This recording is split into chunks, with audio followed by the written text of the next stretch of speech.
20th of February, 1945, Iwo Jima. The battle rages across black sand as Japanese guns rake the trenches and Marines fight yard by yard. In the chaos, 2 grenades crash into a narrow trench, and 17-year-old Private Jacklyn throws himself on them to save his squad. One detonates beneath him, the other beside his arm, blasting his body open but saving the 3 Marines behind him. When the smoke clears, Lucas is somehow still alive, his heartbeat steadier than reason. His name was Jacklyn Harold Lucas, North Carolina.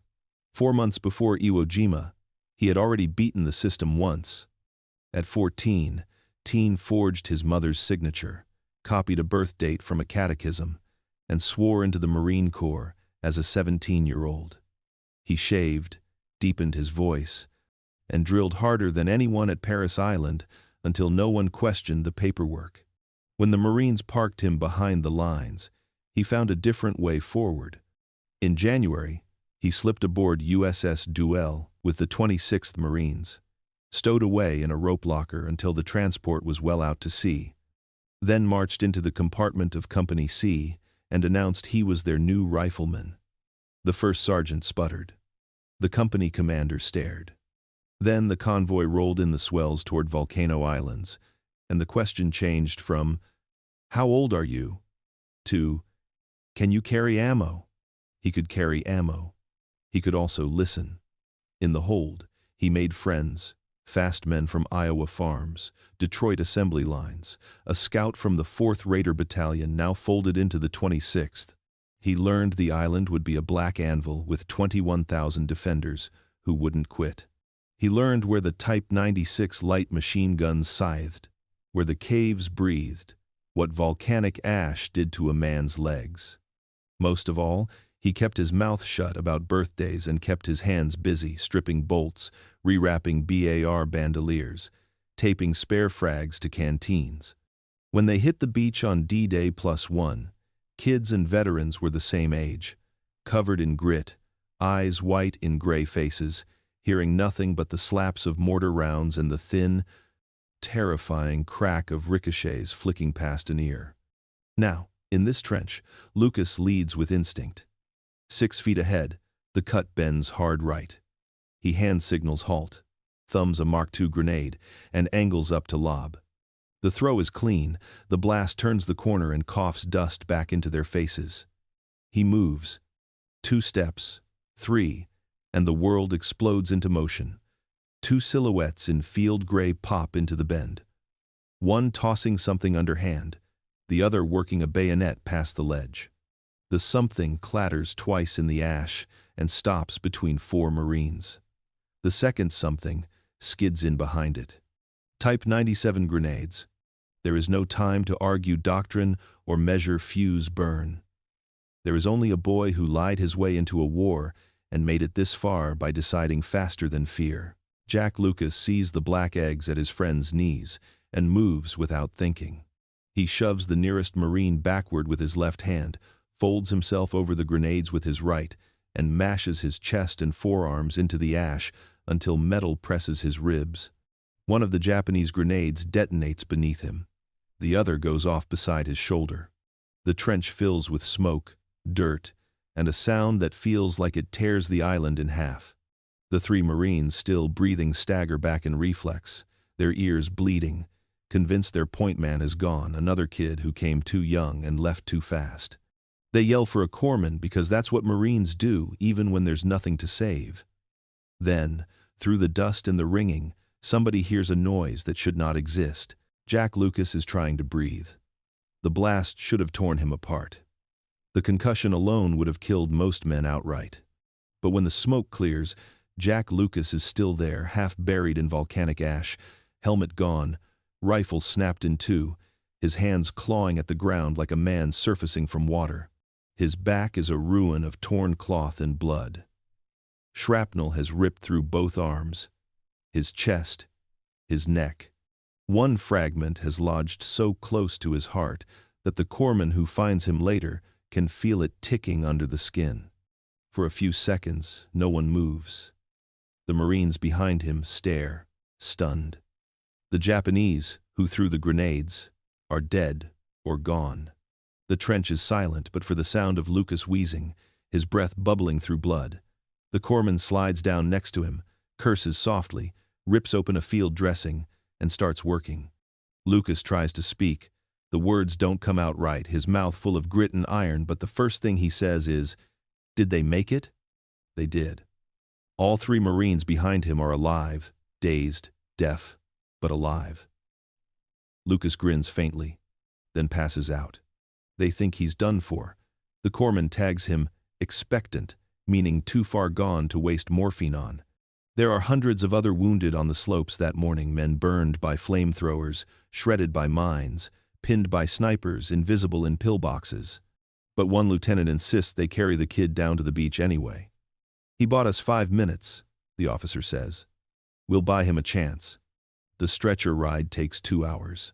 Down the sulfur terraces, through dust that clogs every wound, over ground that shakes from naval gunfire pounding Mount Suribachi. The litter team swaps hands every 100 yards. A Japanese machine gun opens up once. They hit the dirt, shield him with their bodies, and keep going. Lucas drifts in and out of consciousness, whispering nonsense, sometimes calling for water, sometimes muttering about North Carolina like he's dreaming of home.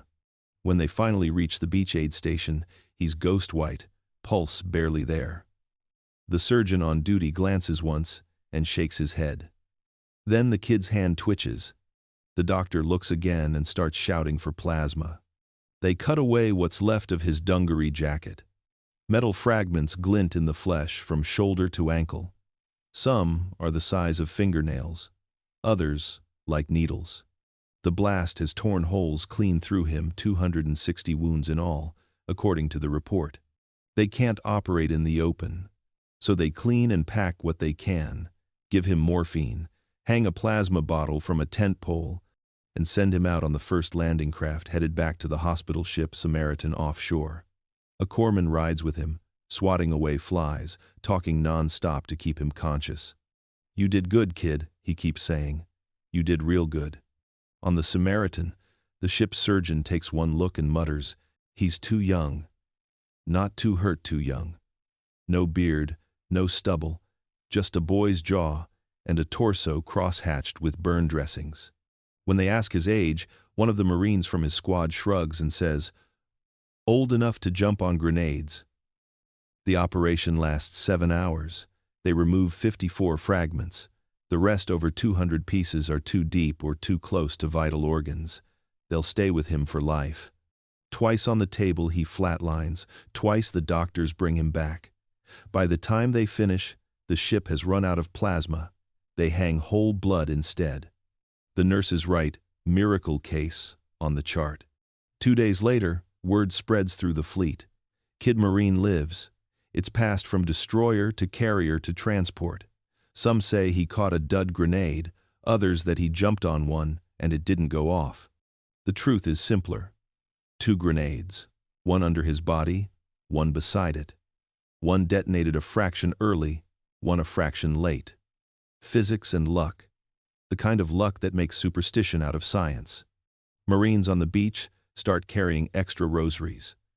Corpsmen tell new replacements about the kid who beat the odds. Back in the States, the record clerks at Camp Lejeune get a cable marked urgent.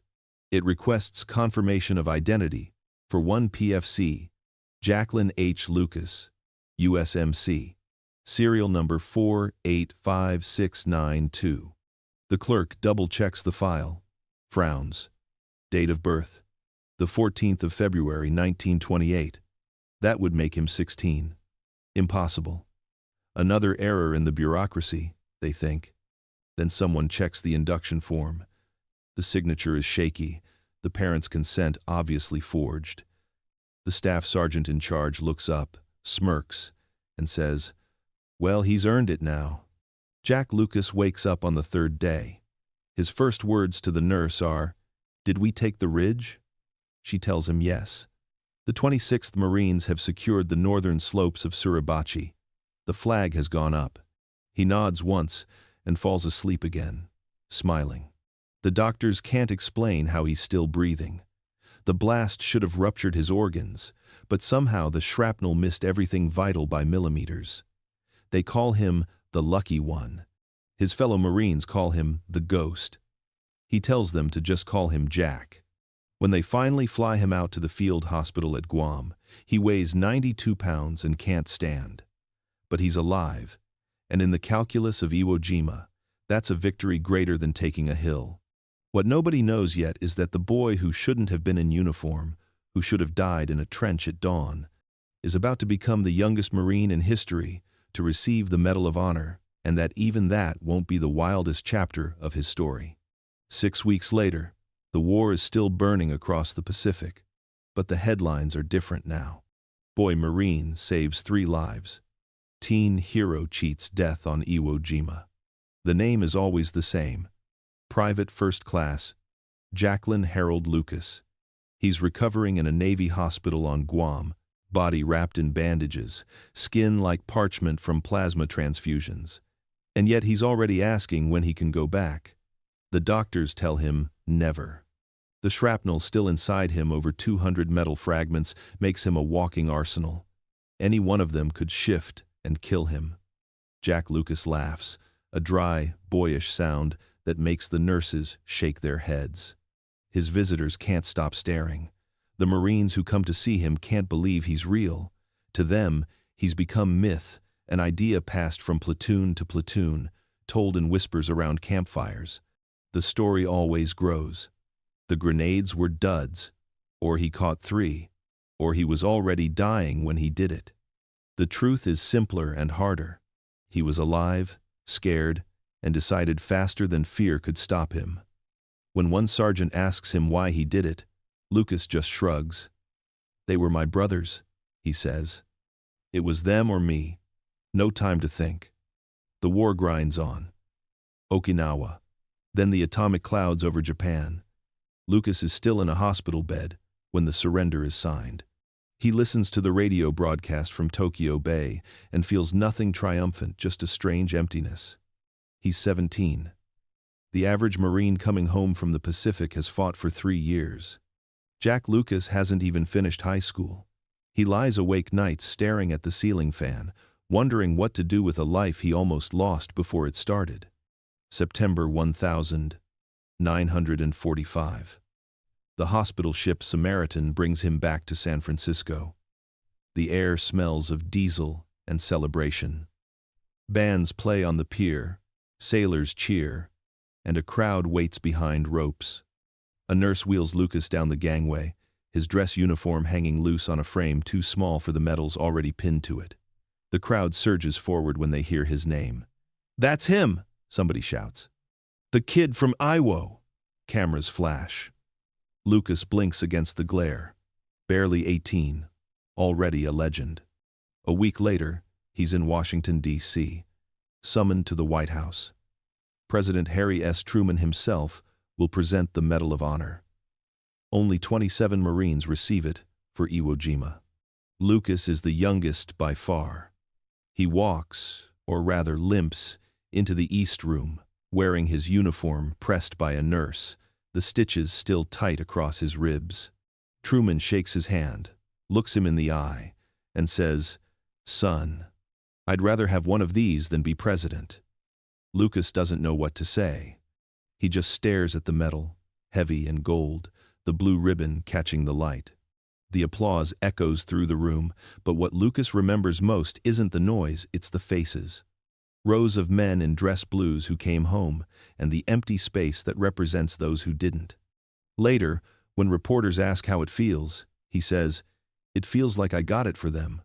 But medals don't make you old enough to vote. The Corps discharges him honorably in September 1945. He's 17 and suddenly a civilian again, famous but rootless. Back in Salisbury, North Carolina, his mother cries when she sees him, half joy, half disbelief. She'd spent a year thinking her son was dead. The first telegram said, "Killed in action." The second said, "Mistaken identity." The third said, "Critically wounded, survived." She asks him what really happened. He says, "I fell on a couple grenades, Mama." She faints on the kitchen floor. At home, people treat him like a ghost. Kids ask for autographs. Old men buy him drinks. Teachers invite him to speak at assemblies. But he has no words for what he saw. How do you explain the smell of Iwo Jima, the sound of a man dying 10 feet away, the weight of 2 grenades under your chest? He smiles for photographs, but at night, he dreams of tunnels and fire. The doctors call it combat fatigue. He calls it remembering. For months, he drifts.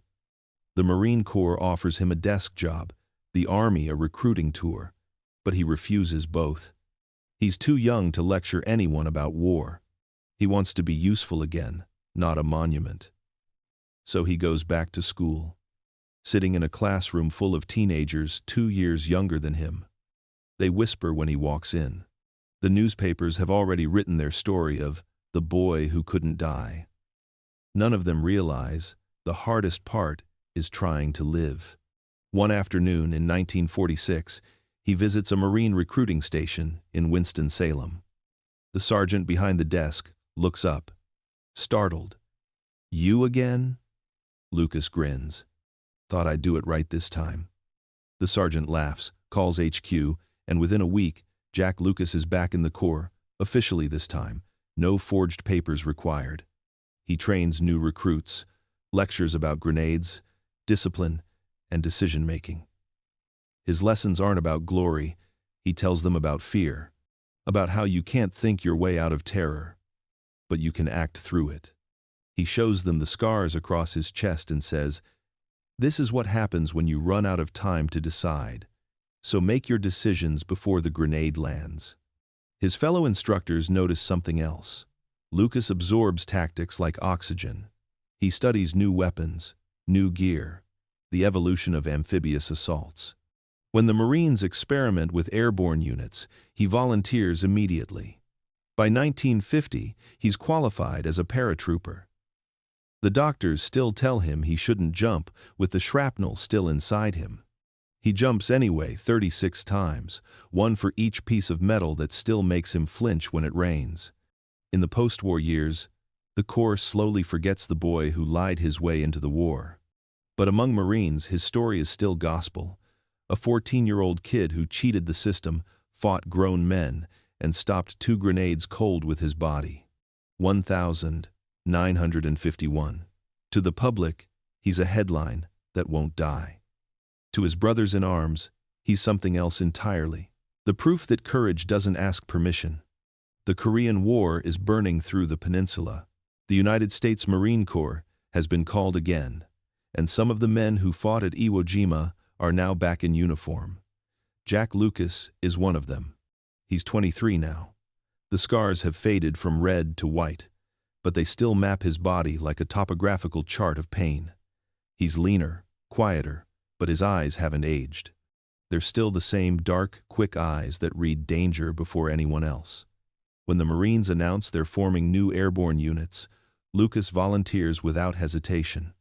The doctors shake their heads. "You've got enough metal in you to sink a ship, son," one tells him. "A hard landing could kill you." Lucas grins. "Then I'd better stick the landing."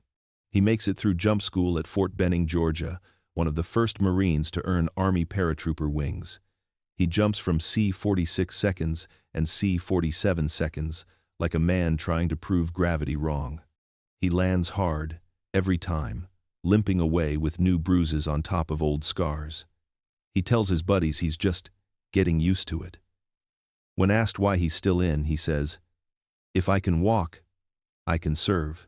But the Marines never send him to Korea. His file is too famous. The Medal of Honor citation follows him everywhere, and no commanding officer wants the responsibility if he doesn't come back. So they keep him stateside, training others. Lucas doesn't complain, but the quiet eats at him. He wasn't built to stay behind wire. He spends his free time talking to recruits, showing them how to strip weapons blindfolded, how to move through jungle terrain, how to listen to the small sounds that mean ambush.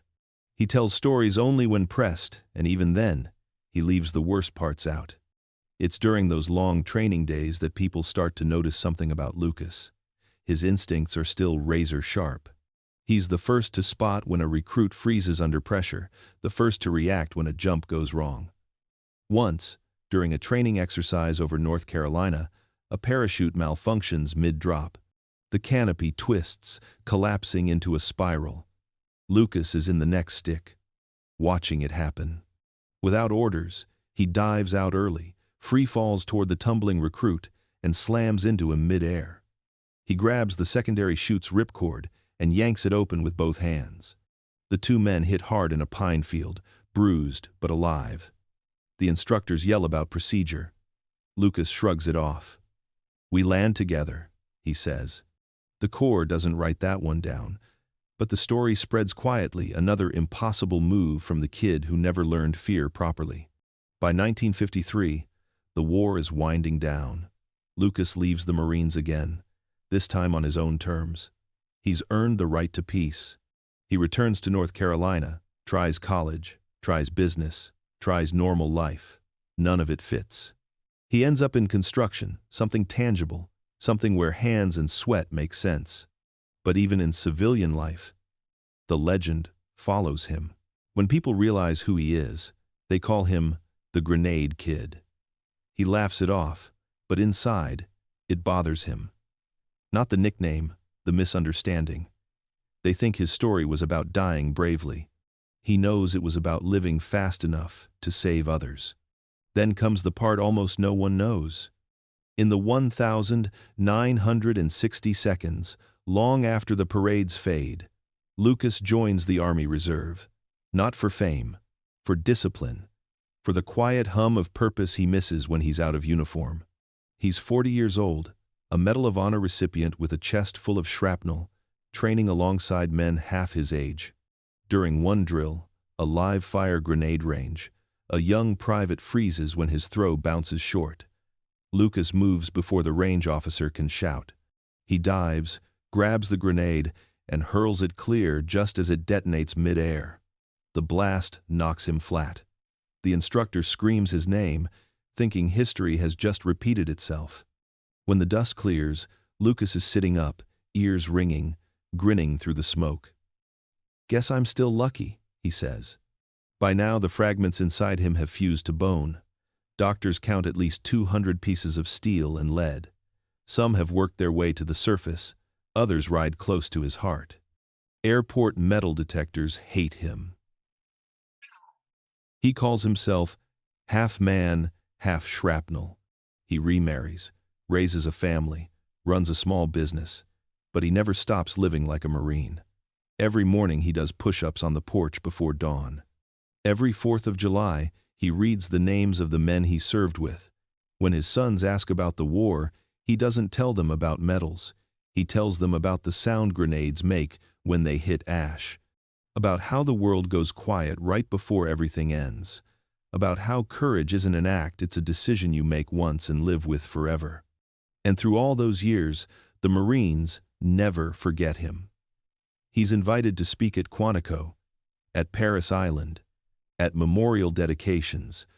Younger Marines watch him walk up to a podium, small and compact, his voice a gravel drawl that still carries over silence. "I wasn't special," he says. "I was scared.